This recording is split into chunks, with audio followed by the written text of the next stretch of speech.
Brenda, we don't have time for this, all right? I cannot argue with you right now. The gates are about to open. Our guests are about to arrive. Brenda, you cannot work the churro stand, and you know why. That's right. You keep referring to disabled people as special needs, and we don't use that language here. We don't use that language at all, Brenda. Now, Brenda, do not raise your voice with me. Brenda, I'm telling you right now, if you do not get into your bear suit and get yourself to the top of Medical Mama Bear Mountain where you work, I am going to have every barista in this place switch you to decaf. I don't want to do that. You don't want me to do that. The monorail is arriving, okay? Go. Get up there. Hello, guests. The gates of Disabledland are open. Welcome. Welcome all. I am your humble host, Wes of Disabledland. And this is the very, very first episode of Disabledland on the Bitching and Bolusing podcast network. I am going solo. I jumped into this way over my short little 4'10" head. Not entirely sure what I'm doing, but I'm going to do the best damn podcast I can do. So you may have listened to me on the my episode that was on Bitching and Bolusing with Courtney and Brittney. You may know me from Instagram. Like I said, I am Wes of Disabledland on Instagram. So you probably have some familiarity with who I am and what I do. But there's a lot you don't know about me because I don't share it there. Because I'm not about sharing the personal disability stories. But here, I figure you probably need what I like to call my cripple credentials. Cripple is our word. If you're able-bodied, don't damn well use it. So let's get in to just who I am. I'm, like I say, a natural-born cripple. I was born with what they call arthrogryposis. It is a congenital, I believe that is the right word. It is a birth issue. You were born with it. Basically, my legs do not leg the way legs should leg, as I'd like to put it. None of my joints joint the way joints should joint. But if you only saw me from the waist up, you wouldn't really know I was disabled. My knees, my hips, they don't really do what knees and hips are supposed to do. They're not bendy in the way. As a matter of fact, people who can cross their legs, those wonderful able-bodied folks that can cross their legs, that looks like witchcraft to me. It very much looks like witchcraft. I don't know how you do it. This yoga stuff is just odd. Yes, I consider crossing your legs yoga because I can't do it. Never been able to do it, and have accepted that I never will. So I was born with arthrogryposis. You can look up the exact stuff. It's arthrogryposis. You can Google that. Don't just go ask another disabled person that you think has it, because that's a little bit rude. I was born with arthrogryposis, and I grew up both short. I am 4'10" now at my final adult height. I have been 4'10" for that amount of time, and I expect to shrink as I get old. But I grew up like this. And I see a lot of other kids growing up like this, or with disabilities that limit their movements and limit their abilities and, quite frankly, their rights much more than mine were. So that's going to be a lot of what Disabledland is about. But Disabledland started out as a snarky little t-shirt company. Disabledland started out as a poor disabled person just trying to make a little extra money to help survive on assistance. Then Disabledland went to Instagram and became an actual advocacy thing. Started speaking more, started talking more. I don't know why I am finding talking here so difficult, but here we are. Now Disabledland has become something else. Disabledland has become bigger than t-shirts. Disabledland Disabled land for me is a state of mind that I try to spread. And now that I have jumped into this podcast, and I can't thank Brittney and Courtney enough for setting me up so that I can do this, because they're two of my moms. They listen and they learn, and I'm hoping others will listen and learn. The disabled land philosophy, I call it disabled land because it's like an amusement park. There are multiple different little worlds, multiple different rides. Not every disabled person is the same. Not every disability is the same. But at the core, most of us end up being treated the same by the planet of the Ables, on which we all live. So disabled land is like an amusement park of many lands, hopefully that we will get into. And in that amusement park, there are many different rides. Some of the rides are fun, wee, little wonderful experiences like ride the mechanical three-legged hippos. Some of the experiences are rage-inducing, like the various, rides of ableism that most disabled people are forced to go on. And some of the rides are dark. And at Disabled Land, we're going to get into those too. We're going to try and have fun. I'm going to tell a few jokes. You met Brenda at the opening of the show. Brenda will be back along with a few other people. You may even hear Brenda talk once in a while, if I let her. But Disabled Land is going to be a lot of fun. And there's going to be solo episodes like this. There are going to be guests that I will hopefully be bringing on in the future. We're going to talk, we're like I said, it's going to be multiple rides, multiple lands, multiple rides. Sometimes we're going to talk politics. Sometimes we're going to talk ableism. Sometimes we're going to talk the disability experience. Sometimes we're going to talk about sex. Sometimes we're going to talk about movies. Simon Birch, I am coming for you. We're going to talk about many things.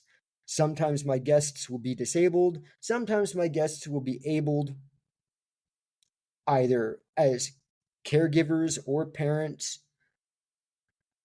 Sometimes this show will have absolutely nothing to do with disability whatsoever. Because you know what? There is no disabled person in the world whose entire life is their disability. There's always more. And we're going to try and talk about that too. So I am hoping that every couple weeks, I don't know what the recording schedule for this is going to be. I'm not entirely sure what episodes are going to drop when, other than that this is going to be the very first episode. I am hoping that, every couple weeks or so, you'll take the monorail into Disabled Land. The tickets are free wherever you get your podcasts. So take the trip. Maybe you'll learn something new. Or I will always be open if you want to criticize. Just drop a 5-star review and we can talk about it. So now that I've discussed what Disabled Land is, how Disabled Land works, and what Disabled Land is hopefully going to be as this goes forward, I also want to say that this Disabled Land podcast, the idea for it is now, as I record this, January 21st. On January 1st, this podcast wasn't even an idea. Things have moved very fast, very rapidly. I started doing some work for Courtney and Brittney at Bitching and Bolusing, and it rather rapidly turned into me doing my own podcast. So it may be a little awkward for a while. I'm getting used to this. I'm getting used to the equipment. I'm getting used to the editing. But deep down, I've wanted to do this for a long time. Because growing up disabled, all the adults always told me, "Oh, Wes, you should go into radio. You should go into radio. I grew up on WKRP in Cincinnati. I grew up wanting to be Dr. Johnny Fever. But there was always a thing of radio has rules.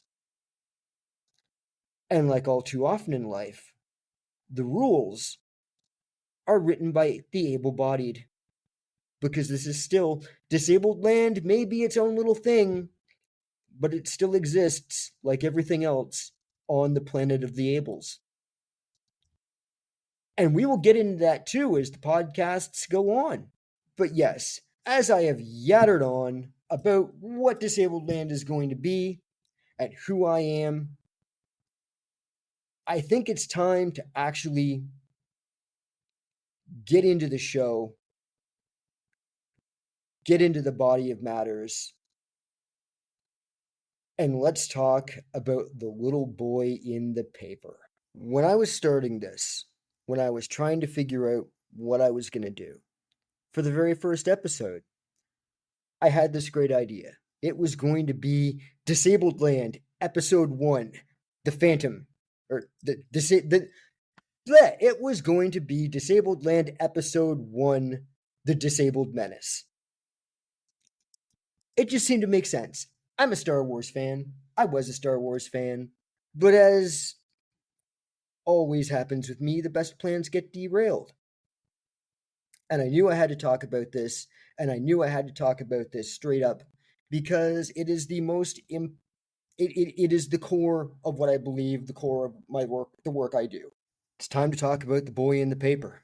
You see, when you are a disability advocate on the social media and you talk about issues like disabled kids' rights, disabled kids' privacy, disabled people's privacy in general, especially when it comes to oversharing on social media or in the media, people start to send you things like, hey, have you seen this? Did you see this post? Isn't this post gross? Isn't this post disturbing? And this one isn't one of the super dark ones, but I want to get into it because I think it will be a good access point. The boy in the paper was sent to me as I was starting this podcast about a week and a half ago before my gear had arrived from Amazon. And we're going to change names because I don't want to call anyone out and I certainly don't want to draw any more attention because, you know, the people on Instagram, they like to call me a big bully and I'm really not. So we're going to call this account that posted this news article Johnny's Cerebral Palsy Party.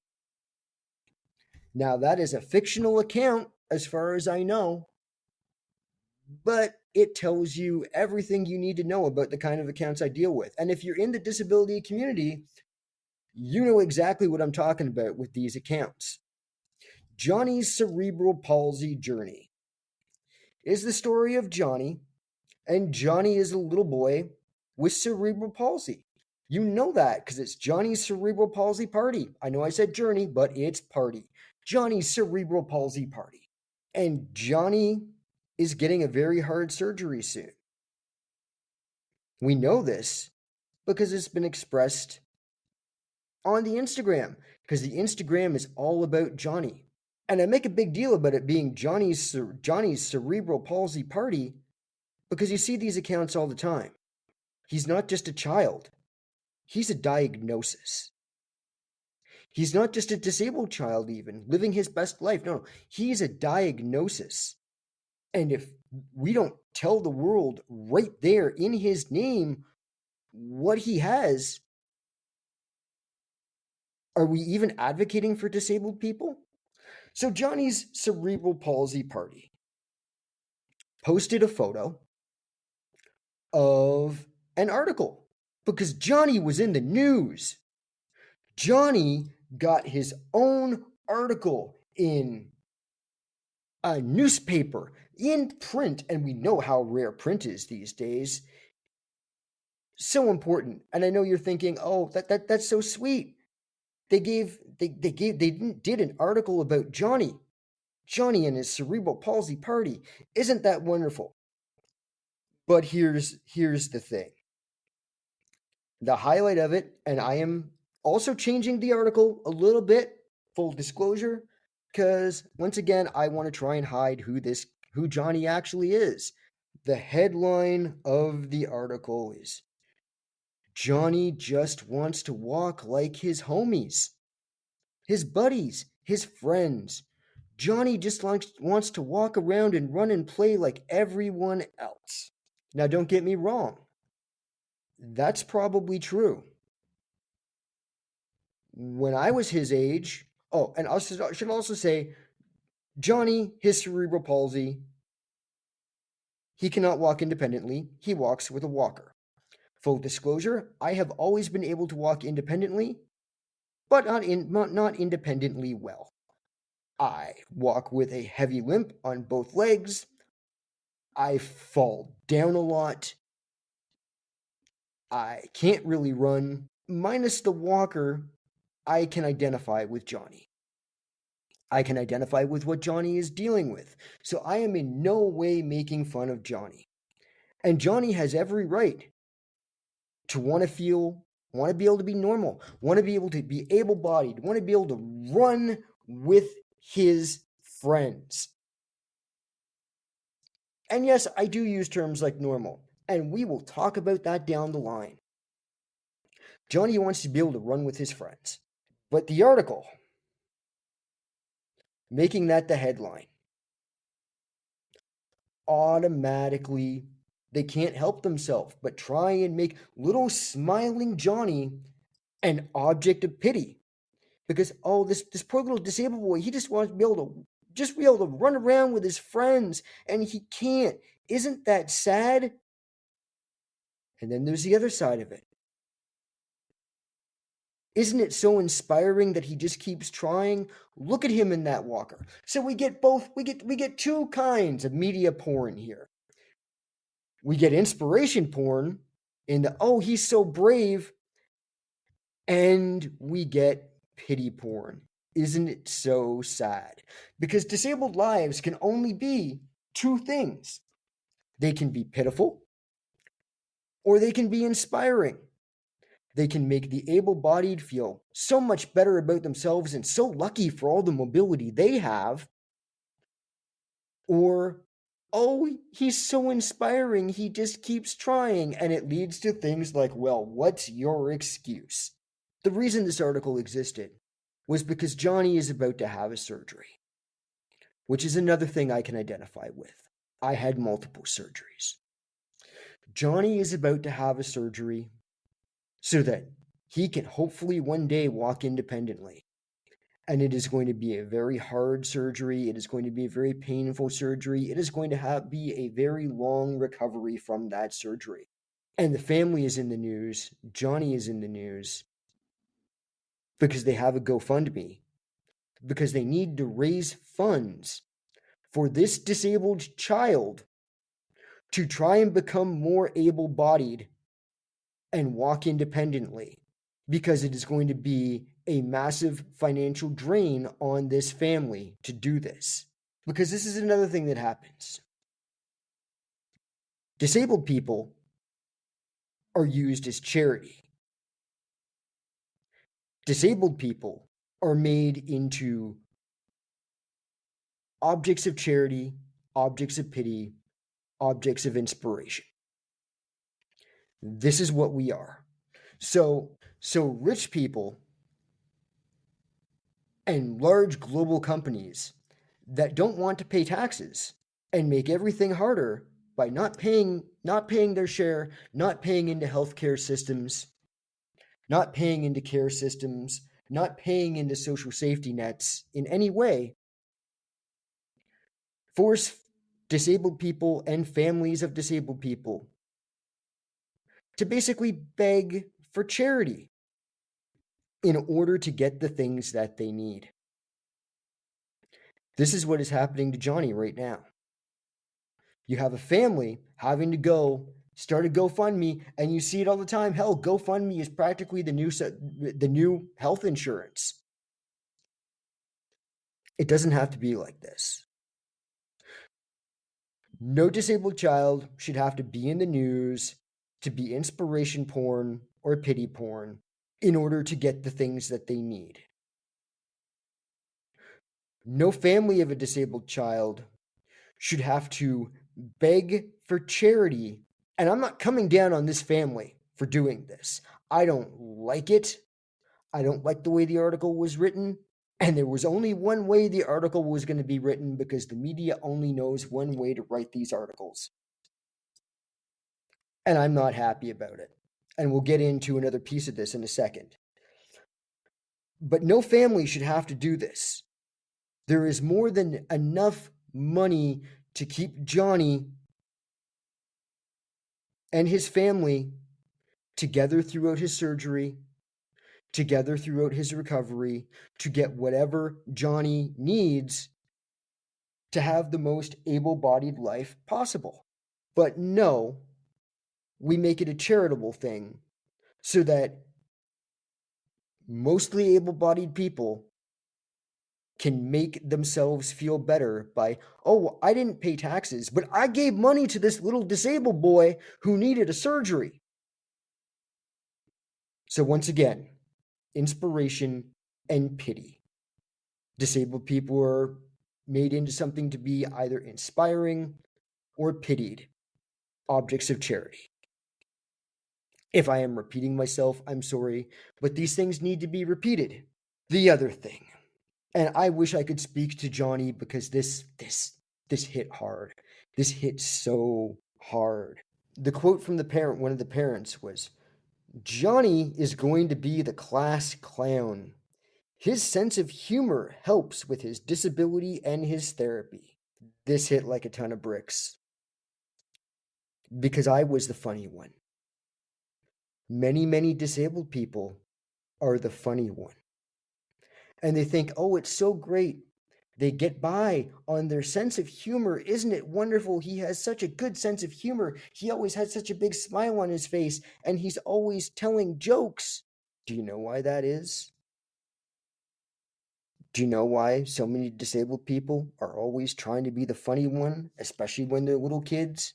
It's in hopes that if you're being laughed with, you'll be laughed at less. See, disabled kids, especially disabled kids like me, disabled kids like Johnny, when there is no way to hide their disability in any way, they're constantly being watched. They're constantly being stared at. They're constantly being asked questions of, what happened to you? Or they're being inspired of, or they're being pitied, or they're just being outright mocked. And when you live with that every damn day of your life, you start developing defense systems. And oh, hey, they laugh at me less if they're laughing with me more. So I'll just be the funny guy. I'll be the court jester. And historically, the court jester was often disabled, the one that was there to entertain the king. And that's how they survived. Disabled children often become the funny one just because they're trying to survive. And I reached a point, and this will be on the Bitching and Bolusing Patreon. I reached a point, my grade 8 graduation, when I stopped being the funny one. And I stopped trying to just fit in to everyone's life. And I just wish I could take this kid and I could sit down with him and I could tell him that do your best to walk independently if that's what you want. Do your best, go through the surgeries, go through all these things if that's what you want. Don't do it to try and fit in with the able-bodied, because no matter how hard you try, no matter how much progress you make, you will never be one of them, and they will never let you be one of them. No matter how hard you try as a disabled child, because I went through this, no matter how hard you try as a disabled child, they will never stop seeing you as either an inspiration or an object of pity. So when you go through those big surgeries, when you go through all that physio, and I see all these kids online just doing everything they can to walk independently. And every time I say, make sure you're doing it for you. Make sure you're doing it because you want it. Not your parents, not your grandparents, not the kids at school. You don't have to follow the able-bodied. The able-bodied that truly care about you will be the ones to follow you. And that is the hardest lesson. And this kid is unfortunately going to find out who his real friends are the older he gets. And that's hard to deal with. But Johnny's cerebral palsy party is like a lot of these accounts. It is all about disability. Even if it's a family account, you will see it where, yeah, Johnny has brothers and sisters. Johnny has parents and grandparents. And it's a big family account. You see all them too. But Johnny is the star of the show. And why is Johnny the star of the show? Because Johnny is the disabled one. Johnny is the one that everyone wants to see. Johnny is the one that everyone wants to follow. Johnny is the one where the attention needs to be showered upon because once again, those two things, inspiration and pity. Now, Johnny's cerebral palsy party is not nearly as big an account as some of the accounts I've seen. Some of the ones where parents have become influencers and use their children in order to, much like the GoFundMe, make money because there's no other way, or in some grosser cases, use their disabled child to promote their real estate industry or a multi-level marketing scam. All of these accounts exist under the guise of raising awareness of disability. But really what these accounts do is strip away disabled privacy. These children are not being paid. These children are not reality TV stars. These families are not the Kardashians. And yet some of them are followed by tens of thousands of people. These kids' every moves, and sometimes these kids' bowel movements even. Don't photograph your kids on the toilet. Whether they're able or disabled, just don't do it. These kids end up with zero privacy, and their story is given away for free. And sometimes disabled people, the only thing they have that they can monetize, the only thing that the able-bodied world cares about and will pay for is their story. So you can't give that shit away for free. You can't. And that may be the very first swear word on the Disabledland podcast. This podcast is going to do a lot of speaking to these accounts, to these family accounts. Because if you follow me on Instagram, I go after these a lot. Because I find them incredibly, despite the fact I follow a few, and there are a few really good ones out there, most of them are incredibly problematic. And often parents will get defensive if you try to point this out. We, as disabled people and disabled kids, are not a diagnosis.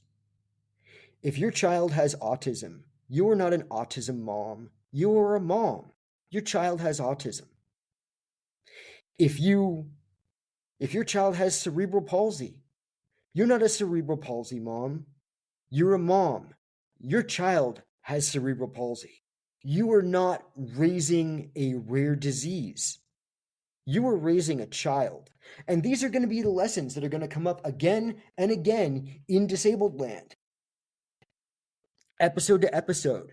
Like I said, we're going to have a lot of fun, but there's going to be a lot of talk. And if this episode is all over the place, I apologize because I am just trying to get my podcasting legs. It is the able-bodied cannot understand fully what it is to live on their planet, what it is to have to spend every day in a world that was not built for you. We're having anything built for you is considered an extra or a special need. Like I said, we don't use that word here. where you are seen as a financial burden to communities, to taxpayers.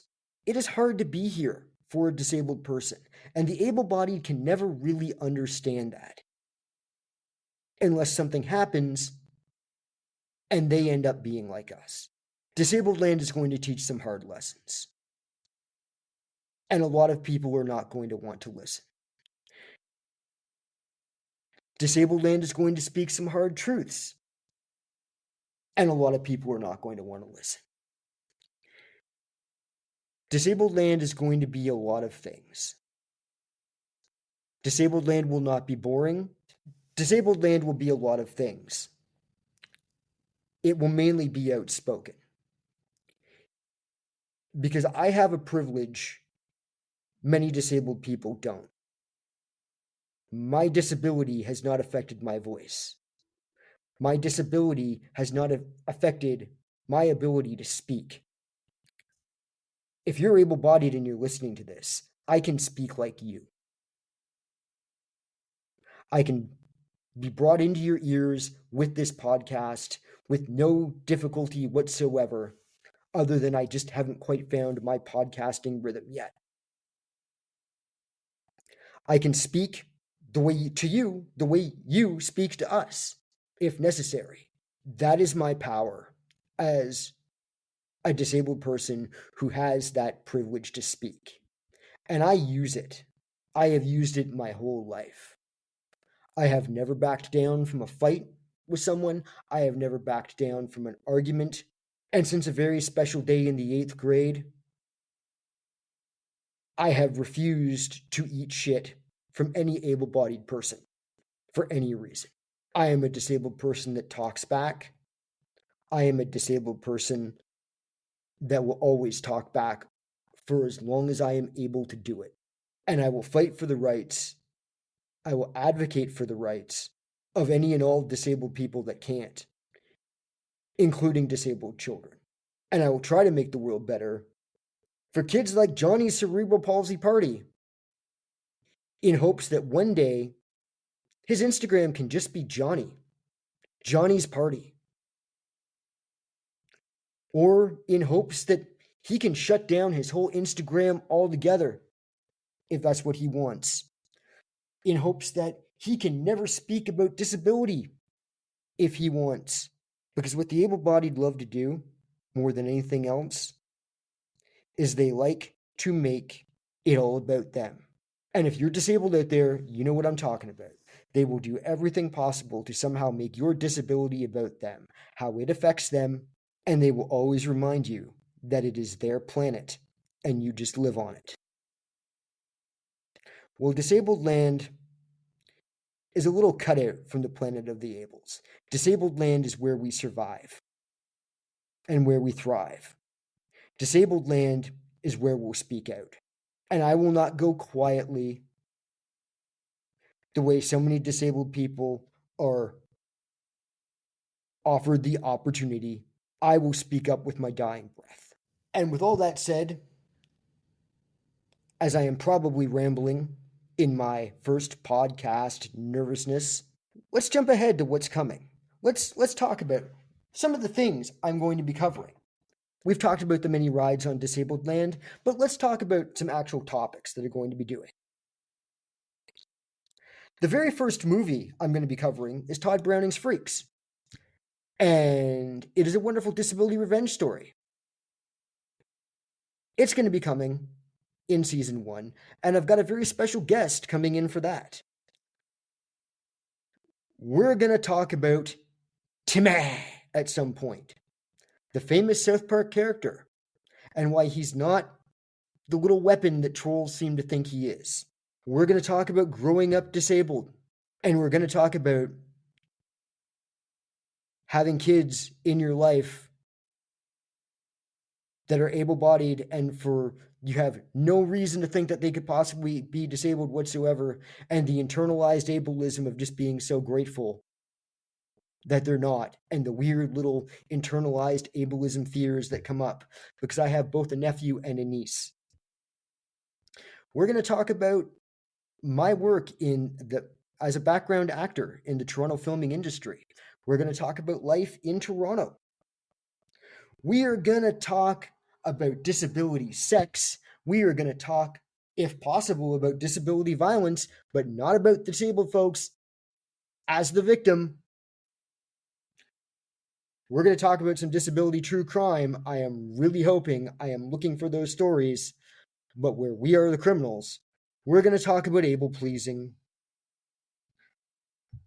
We're going to talk about medically assisted death. Like I said, we're going to talk about Simon Birch.